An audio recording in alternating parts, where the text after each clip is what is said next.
Pelo sinal da Santa Cruz, livrai-nos Deus nosso Senhor dos nossos inimigos, em nome do Pai, do Filho e do Espírito Santo.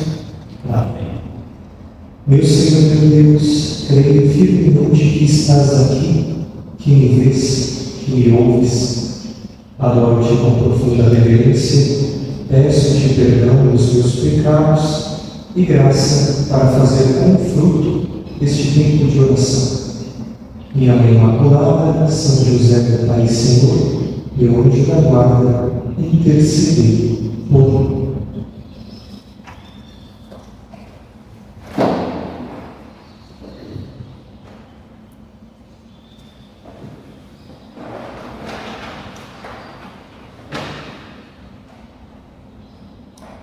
Boa tarde, senhores, bem-vindos, grato por terem vindo, alguns acredito que de longe, para este nosso último recolhimento do ano de 2025.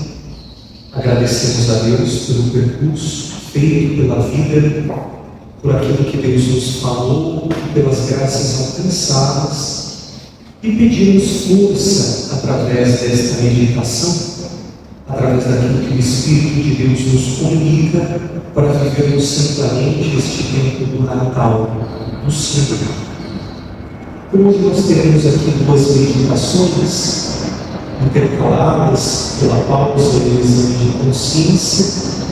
Na primeira delas, faremos uma reflexão sobre o sentido da encarnação, este que é o segundo maior mistério da fé católica, atrás apenas do mistério da Santíssima Trindade de Deus, e trazer um pouco para a realidade da nossa espiritualidade no Santo Natal. Num segundo momento, eu dedico a nossa fala a uma experiência a partir de textos que a tradição da Igreja consagrou, as chamadas grandes antífonas, que nos preparam proximamente ao Santo Natal. Nós vamos começar a meditação com um texto bíblico, naturalmente, do Evangelho de São Lucas, capítulo 2, a partir do versículo 1, que é o relato do nascimento de nosso Senhor Jesus Cristo, Lucas 2:1, que será proclamado na missa da noite do Natal. Como sabem, nós temos vários ofícios, vários formulários do Natal do Senhor que podem ser usados: a missa da vigília, a missa da noite, a missa da aurora e a missa do dia. Uma única vez no meu curto tempo de ministério sacerdotal, eu tive a oportunidade de rezar as 4 missas, e foi quando eu estava na Itália. Lá eles têm um cuidado muito maior para esse tipo de observância do que nós. O católico brasileiro, aquele normal, está acostumado somente com a missa da noite, aquela que vamos na véspera. Quando muito, alguns retornam no dia 25 para a missa do dia, porque se tem aquela ideia: eu fui na missa na véspera, está ótimo, não preciso ir à missa do dia. Mas na verdade são 4 missas. Uma missa chamada da vigília, que poderíamos rezar a partir das 4 ou 5 da tarde. A missa da noite, que comumente chamada é a missa do galo. A missa da aurora, que se celebraria no dia 25 de manhãzinho, com o raiar do sol, nas primeiras horas do dia. E no restante do dia se tem a missa do dia, propriamente dita, quando nós estudamos o Evangelho próprio de São. Bom, diz o Santo Evangelista Lucas: naqueles dias foi publicado um decreto do Imperador Augusto, ordenando o recenseamento do mundo inteiro. Esse primeiro recenseamento aconteceu quando Quirino era governador da Síria. Todos iam registrar-se, cada um em sua própria cidade. Também José, que era da casa e linhagem de Davi, subiu da Galiléia, da cidade de Nazaré, à Judéia, a cidade de Davi, chamada Belém, para registrar-se com Maria, sua esposa, que estava grávida. Quando estavam ali, completaram-se os dias de de ela dar à luz. Ela deu à luz o seu filho, o primogênito, envolveu-o em faixas e deitou-o numa manjedoura, porque não havia lugar para eles na hospedaria. Na região havia pastores que passavam a noite no campo, tomando conta do rebanho.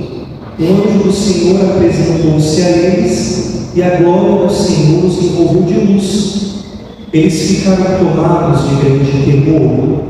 O anjo então lhes disse: não temais, eu vos anuncio uma grande alegria, que será também a de todo o povo. Hoje, na cidade de Davi, nasceu para vós o Salvador, que é o Cristo Senhor. E isto vos servirá de sinal: encontrareis um recém-nascido, envolto em faixas e deitado numa manjedoura. De repente, juntou-se ao anjo uma multidão do exército celeste, louvando a Deus e dizendo: glória a Deus no mais alto dos céus, e na terra paz a todos por ele amados. Quando os anjos, retornando ao céu, se afastaram dos pastores, esses disseram uns aos outros: vamos a Belém para ver o que aconteceu, aquilo que o Senhor nos mostrou. Foram então depressa e encontraram Maria e José e o recém-nascido deitado na manjedoura. Quando viram o menino, contaram o que lhes fora dito a respeito dele. Todos os que ouviram ficaram admirados com as coisas que os pastores lhes contavam. Maria, porém, guardava todos esses acontecimentos, meditando-os em seu coração. E os pastores voltaram, louvando e glorificando a Deus por tudo o que tinham ouvido e visto, de acordo com o que lhes fora dito. Que estas palavras do Santo Evangelho perdoem os nossos pecados. Amém. Irmãos, que maravilha, que experiência poder ouvir estas palavras que São Lucas nos traz a partir da minuciosa pesquisa que fez. Palavras que mostram o momento que Israel aguardava há tantos anos, há tantos séculos, por que não dizer, durante tantas horas e momentos sombrios de sua história. O momento, de algum modo, esperado não só por Israel, mas por toda a humanidade. Ainda que sob figuras confusas, porque os povos pagãos não tinham o conhecimento da revelação que tinha Israel, mas era algo esperado. Nós encontramos isso na poesia pagã.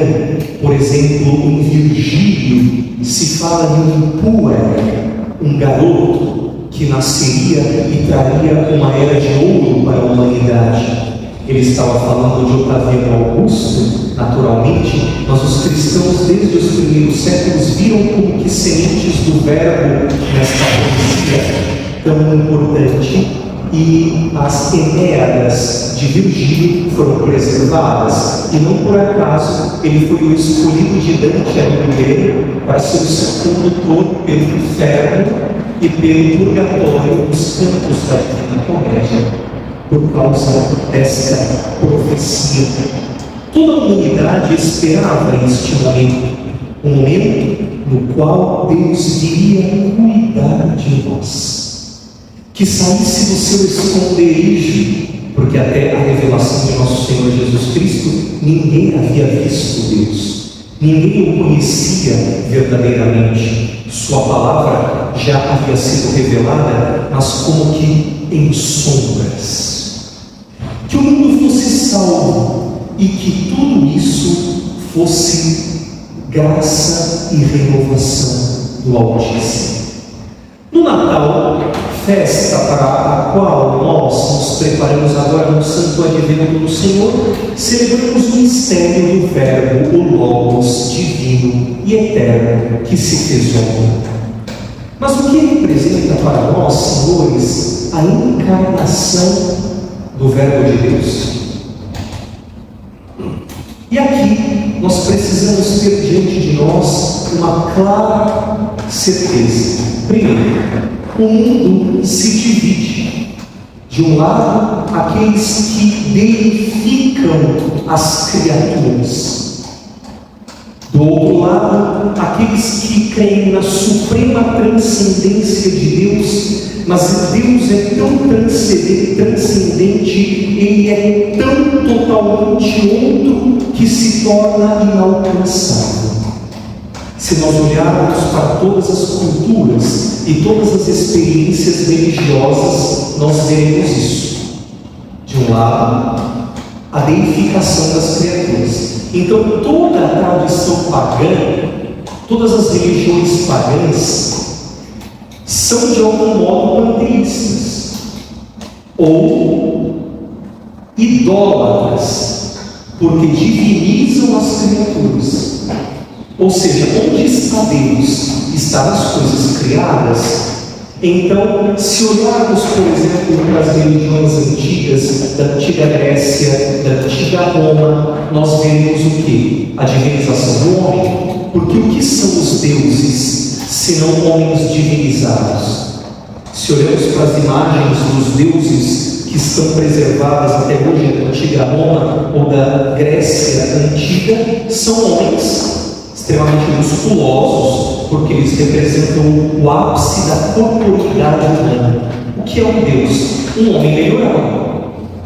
Então é a divinização da matéria. E se pegamos toda a tradição pagã, que também é difusa entre nós através das religiões de matriz africana, como Candomblé, Umbanda, que são tradições politeístas, idólatras e pagãs que vêm da África e que vieram com os escravos para cá, nós vemos também que os chamados orixás ou as suas pseudo-divindades são seres humanos, são elementos da natureza que foram deificados. Então, de um lado, olha só, quando a balança pende muito para um lado, eu tenho a assimilação da divindade com a criatura. A criatura é Deus. Mas se nós cairmos do outro lado, não. A divindade não pode coincidir com a criação. Então eu tenho outro extremo. A divindade é totalmente outro, totalmente transcendente. Ele não tem nada a ver conosco. Então aí nós vemos toda a tradição filosófica, sobretudo uma tradição platônica, que vai criticar os mitos gregos, justamente por causa desta assimilação entre criatura e criador. Para a tradição platônica, Deus não pode se misturar com esse lixo onde nós vivemos. Daí, Orígenes, no século III, na sua obra Contra Celso, dizer: Deus, ou qualquer filho de Deus, jamais pisaria o nosso chão. Celso teria dito isso, e Orígenes então vai refutá-lo a partir do mistério da encarnação. Aristóteles também vai falar da divindade enquanto o primeiro motor imóvel. E se nós olharmos para a tradição islâmica, que vai radicalizar o judaísmo, Deus é totalmente outro, ele é tão transcendente que ele é inalcançável. A ponto de nós entrarmos numa mesquita e na parede termos um buraco. Toda oração islâmica é dirigida para este buraco, o vazio. Deus é tão transcendente que se torna nada. Ele é inalcançável. Então a humanidade se divide entre aqueles que, para não perder Deus, o confundem com a criatura, e aí caem na idolatria, toda a tradição pagã, e aqueles que perdem Deus, porque Ele é inalcançável. Por isso podemos dizer que o mistério da encarnação revela a perfeição do mistério de Deus. Nosso Senhor Jesus Cristo encarnado, o verbo encarnado é o sumo pontífex. Ele é a verdadeira e perfeita ponte entre as criaturas e a divina Trindade. Vejam só, com o mistério da encarnação, nós não estamos divinizando a criatura. Foi o próprio Deus que quis assumir a nossa humanidade. Ele tomou um rosto, ele se humanou, ele se fez como nós, exceto o pecado. Mas ao mesmo tempo, esta ponte que ele estabelece entre nós e a Trindade eterna faz com que Deus agora seja alcançável. Nós podemos tocá-lo, sobretudo no santo mistério da Eucaristia, quando indignamente nossos lábios e nossa língua toca a Deus. Já pensaram nisso? Nossa língua, nossos lábios, poderíamos até dizer o nosso estômago, toca a Deus, é a carne de Deus. Eis o grande mistério que celebramos neste Natal, o Deus que se fez palpável na nossa indignidade, na nossa fragilidade, na nossa miséria. Podemos tocá-lo, podemos vê-lo, podemos adorá-lo. Eis o grande mistério que celebramos neste Natal. Santo Atanásio, grande padre e doutor da nossa igreja, que foi um leão na grande crise ariana do IV século, na sua obra a respeito da encarnação do Verbo, vai dizer-nos: o Verbo, a palavra de Deus incorpórea, incorruptível e imaterial, veio habitar no meio de nós. Ainda que antes não tivesse estado ausente, porque Deus jamais esteve ausente daquilo que Ele criou, com efeito não deixara parte alguma da criação privada da sua presença, pois Ele estava em todas as coisas e em toda a parte. Ele que mora junto do Pai, mas tornou-se presente, humilhando-se por causa do seu amor por nós, e a nós se manifestou. Teve piedade da nossa espécie, teve compaixão da nossa fragilidade, condescendeu para com a nossa perecível condição. Não aceitou que a morte nos dominasse, não quis ver perecer o que tinha iniciado, nem que se malograsse a obra de seu Pai ao criar o homem. Tomou, portanto, um corpo, e um corpo que não era diferente do nosso, porque Ele não queria somente habitar um corpo, nem somente manifestar-se. Se tivesse apenas querido manifestar-se, poderia ter realizado essa teofania com outro e maior poder, mas não. Foi de fato um corpo igual ao nosso que Ele tomou. O Verbo tomou um corpo capaz de morrer, para que esse corpo, ao participar do Verbo que está acima de tudo, se tornasse imperecível pelo poder do Verbo que nele existe. E para libertar da degradação definitiva a todos os homens, pela graça da ressurreição. O Verbo ofereceu, pois, à morte o corpo que tinha tomado, como sacrifício e vítima isenta de toda a mácula.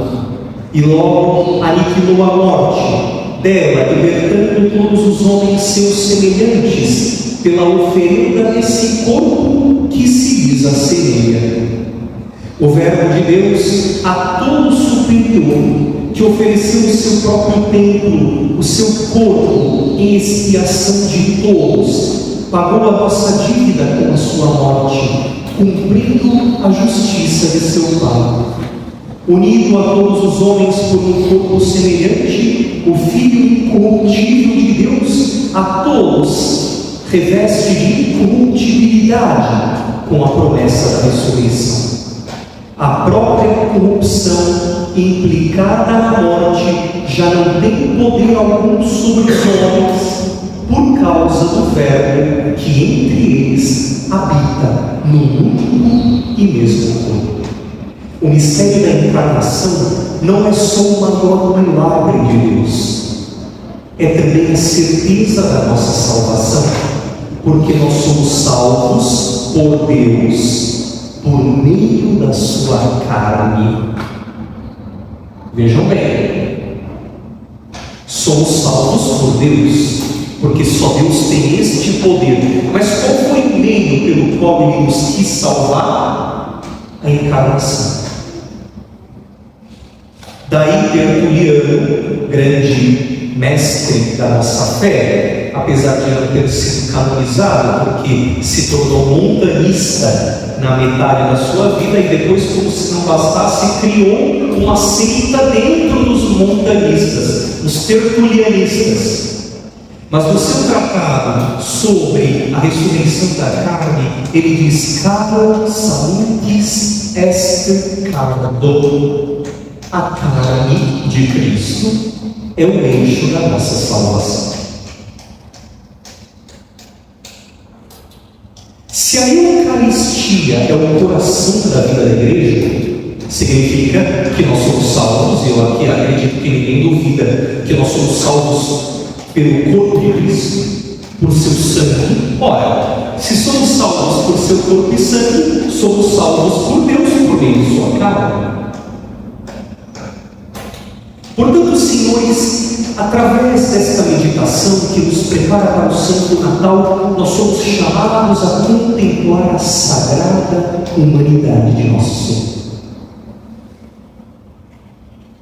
Reverenciamos, adoramos Cristo, o verdadeiro Deus. São Leão Magno diz: era preciso que Ele fosse Deus para nos salvar, mas era preciso que Ele fosse homem para nos deixar o exemplo. Na sagrada humanidade de Cristo, nós temos o mistério a ser reverenciado neste Natal. O que podemos aprender com o Natal do Senhor? A contemplar, a adorar a sagrada humanidade de nosso Senhor Jesus Cristo, nascida neste tempo santo, nascida de Maria Virgem, nascida segundo a carne na história. A palavra de Deus se fez presente no meio de nós. Então, senhores, eu gostaria que nós agora contemplássemos a sagrada humanidade de Cristo. E para isso, precisamos nos fazer pequenos, como uma criança. Se não tivermos o coração de uma criança, não seremos capazes de colher as preciosas lições do Natal. Em Cristo, é Cristo que passa, número 18, São José Maria diz: vemos onde se oculta a grandeza de Deus? Num presépio, nos paninhos, numa dúvida. A eficácia redentora de nossas vidas só se produzirá se houver humildade, se deixarmos de pensar em nós mesmos e sentirmos a responsabilidade de ajudarmos os outros. Onde está a grandeza de Deus, senhores? Na pequenez do presépio. Um presépio, como podemos contemplá-lo? Não sei se alguém aqui teve a oportunidade de visitar a Terra Santa em peregrinação. Na cidade de Belém encontra-se a Basílica da Natividade. Quem já lá esteve se recordará: para entrar na Basílica você precisa passar por uma porta de 1,25 m. Eu, por exemplo, tenho 1,87 m. Eu preciso me reclinar para passar pela porta. Como se chama esta porta? Porta da humildade.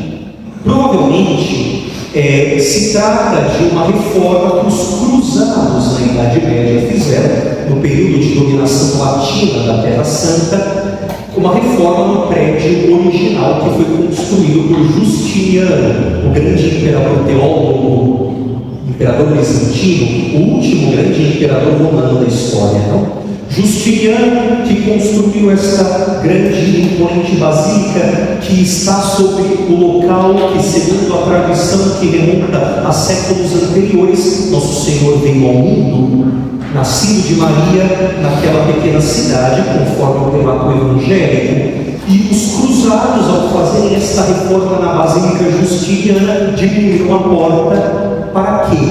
Para que só quem se abaixasse pudesse contemplar o nascimento de Jesus. Se somos salvos pela humanidade de Cristo, e ela é contemplada de maneira sublime no Santo Natal, só quem se faz humilde aproveita as lições do nascimento de Jesus. Só quem passa pela porta da humildade se coloca diante do presépio. Todos aqui conhecem o presépio? Acredito e espero que já tenham montado cedo em suas residências. Não deixem de montar o presépio, senhores. É o elemento simbólico mais importante que deve constar na casa de uma família católica do tempo romano. Porque o presépio sensibiliza, ele é uma catequese viva. Os irmãos sabem da origem do presépio. Século XII, Assis, Úmbria, Itália. O assim chamado Poverello da Assisi, São Francisco, quis fazer uma representação do relato evangélico. E ali pegou pessoas e na noite de Natal representou o nascimento de Jesus. Sua Santa Ana, Virgem Maria, seu pai legal, São José, os pobres pastores, que conforme o texto que nos relata São Lucas, foram lá ver se era verdade o que o anjo havia cantado. Aí que surgiu a tradição do boi e do burro, porque isso não está presente no relato evangélico. Por se tratar de um curral, se pressupõe que ali havia animais, mas a tradição poética que remonta a Francisco de Assis fala do boi e do burro. O boi, o sacrifício do templo. Aquele que nasce é o mesmo que se oferta no altar da cruz. Por que o boi é o símbolo do Evangelho de Lucas? Porque ele começa o seu evangelho com Zacarias no templo de Jerusalém, onde os animais eram sacrificados, entre os quais o boi e o burro, o jumento com o qual nosso Senhor haveria de entrar em Jerusalém, um sinal de sua humildade. Ele que, como servo sofredor, iria humilde e silencioso ao matadouro da cruz. Lá também estavam homens ricos, não? Os magos que vieram do Oriente com roupas finas, trazendo presentes. E assim São Francisco criou o primeiro presépio. Mas quem é que se sensibiliza mais diante do presépio que se monta? As crianças. Por isso, pais, não deixem de catequizar seus filhos neste Natal com o presépio. Sentem-se com eles diante do presépio e mostrem, ensinando cada sinal, cada pessoa. As crianças se sensibilizam com esta santa história. E por que nós precisamos ser como crianças? Porque mais um Natal, quantos natais você já celebrou? Por quantos natais você já passou? Alguns aqui, muitos mais do que eu. Mas todo Natal precisa ser novo, porque eu me coloco diante do presépio de novo. Como criança, eu preciso olhar para aquela cena.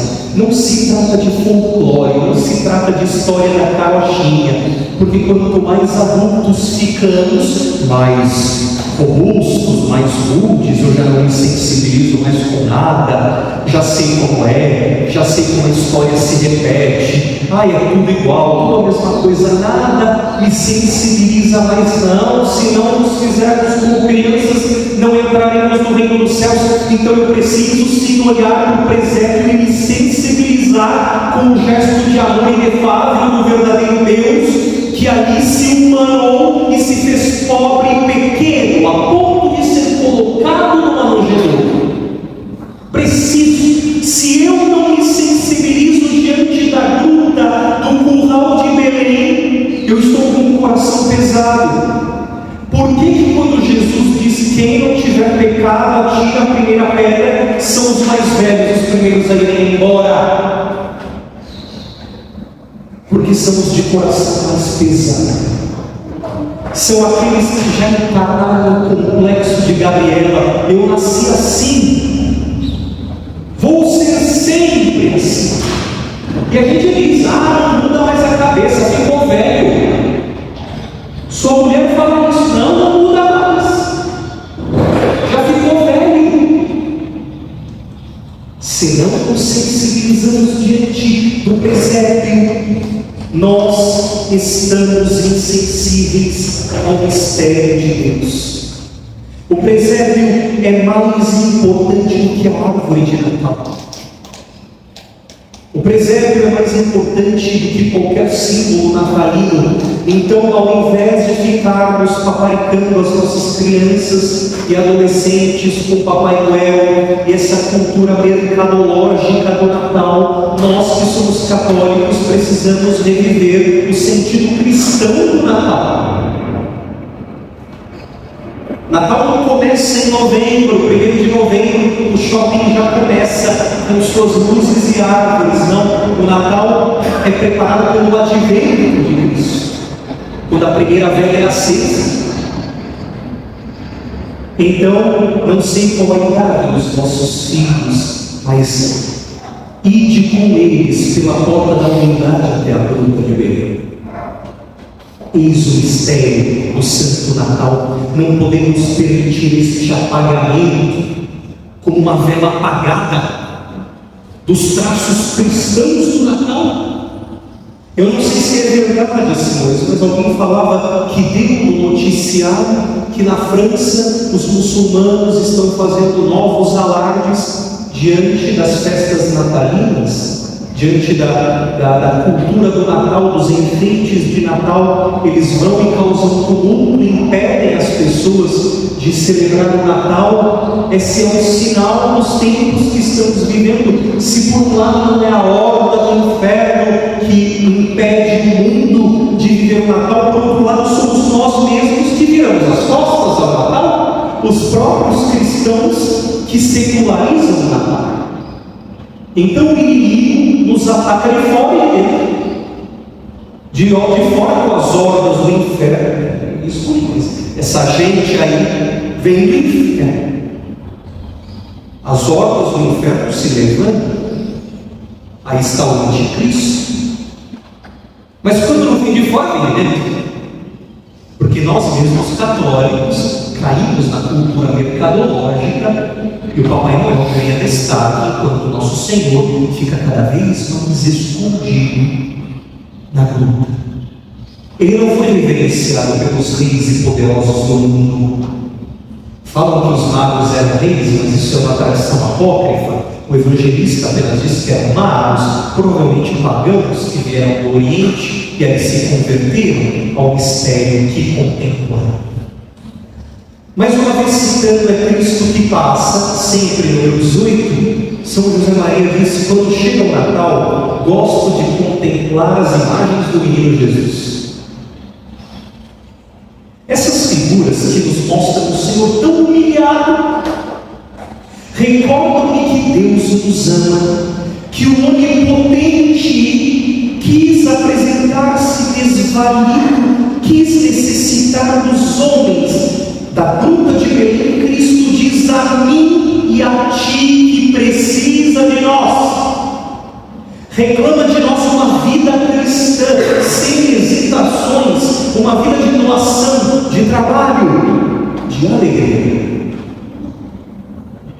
O divino infante, o divino puer, não tem uma casa, não tem um berço como os filhos de vocês tiveram ontem. Pensemos, vocês puderam dar tudo aos seus filhos. José não pode dar nada. Pense em São José agora, se sensibilize com esse homem. Eis o mistério do Evangelho de amanhã, a paixão de São José. Que homem! Que homem! O que esse homem pôde dar à sua família? Um homem que teve que abdicar de uma vida normal, de ter relações sexuais com sua esposa, que desde o primeiro instante poderia tê-la denunciado, não o fez. Que homem! Um homem que não tem uma palavra que tenha sido preservada pelos evangelistas. De Maria temos poucas palavras, mas alguma coisa nós temos. O seu Magnificat, que cantamos na oração das vésperas, não todos os dias, mas de José não tem uma. E no entanto, para mim, ele é o mestre da mística. O que é Orígenes, o que é Gregório de Nissa, o que é Bernardo de Claraval, o que é João da Cruz, o que é Teresa de Ávila, se compararmos ao homem que foi chamado de Pai por nosso Senhor Jesus Cristo. Quando eu estava em Roma, eu gostava de meditar o canto, o hino da festa da solenidade de São José, que se usa na liturgia das horas do dia 19 de março, que canta assim: enquanto os mártires são obrigados a torturas imensas para ver Jesus, enquanto os santos têm que esperar uma vida inteira austera de penitência, de caridade para ver Jesus, você o tem nos braços. Eu penso em São José. Jesus não teve um carinho bonito, não teve um berço. Hoje nós queremos ser como São José e pedir perdão pelas vezes que não acolhemos Jesus. A postura dos pais de Jesus de fato nos desconcerta. Eu não sei onde você estava quando seu filho ou filha nasceu, mas onde estavam José e Maria? De joelhos, diante da manjedoura. Diante daquele casal estamos nós, como os pastores, os magos, os anjos. A divina criança é pobre, mas é a mais importante que existe. E só entrando nessa pobreza, passando pela porta, é que eu verei tal grandeza. Irmãos, nós precisamos preparar a manjedoura do nosso coração para acolher Jesus, preparar nossas almas para permitir que o Senhor venha. Precisamos de um coração de criança capaz de adorar o Senhor. No número 274 de Forja, São José Maria disse: Jesus nasceu numa gruta de Belém, diz a Escritura, porque não havia lugar para eles na estalagem. Não me afasto da verdade teológica se te digo que Jesus continua ainda procurando pousada em teu coração. Precisamos de fato purificar o coração. São José Maria diz que precisamos olhar para o Senhor para poder acolhê-lo. Mas onde Ele está? Onde Deus está? Para finalizar a meditação, eu recuo a Santo Agostinho. Onde Deus está? Eu concluo com esta pergunta. A oração mais famosa que existe diz que o Pai, que é nosso, está no céu. Onde é o céu? Santo Agostinho diz: Pai nosso que estás nos céus. Ele está nos céus. Mas onde é o céu? Onde estão os céus? Nos santos. Pai nosso que estás nos santos. O céu é a vida do justo. Pois Deus não está limitado pelo espaço cósmico. Aqui não se trata de uma posição geográfica, estar nos céus. Os céus são, na verdade, os corpos nos cosmos que se distinguem pela beleza, mas são sempre corpos que, portanto, podem estar apenas no espaço. Santo Agostinho está dizendo que não se trata aqui de céu no sentido físico, geográfico, onde os corpos estão, os corpos celestes, mas se considera que o lugar de Deus está nos céus, na medida em que são as partes mais altas do mundo, os pássaros teriam um maior mérito, ou seja, os pássaros estariam mais perto de Deus do que nós. Se Deus está num lugar alto, fisicamente, geograficamente falando, no entanto, continua o autor da graça, na Escritura não se diz: o Senhor está perto de quantos habitam nas alturas ou nas montanhas, mas sim, o Senhor está perto dos contritos de coração. E este conceito está mais relacionado a uma condição de humildade. Em outras palavras, Deus está no céu, mas Ele está perto dos que estão arrependidos. Então, onde é o céu? O coração humilde. Assim como o pecador é chamado terra, quando lhe foi dito: tu é terra e a terra retornarás, tu és pó e ao pó retornarás, da mesma forma, o justo, que é o humilde, pode ser considerado céu. Quem é o maior justo? São José.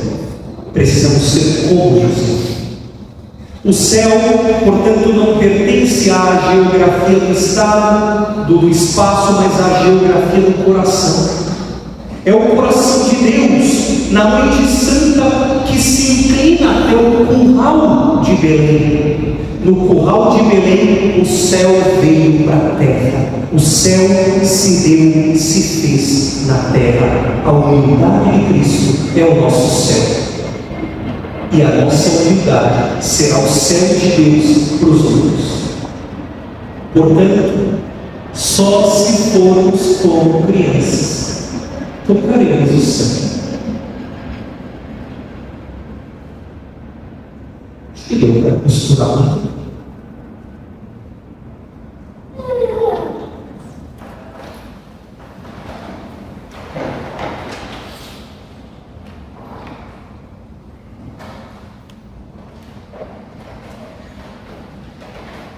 Dou-te graças, meu Deus, pelos bons propósitos, afetos e inspirações que me comunicaste nesta meditação. Peço-te ajuda para os pôr em prática. Minha mãe imaculada, São José, meu Pai e Senhor, meu anjo da guarda, intercedei por mim.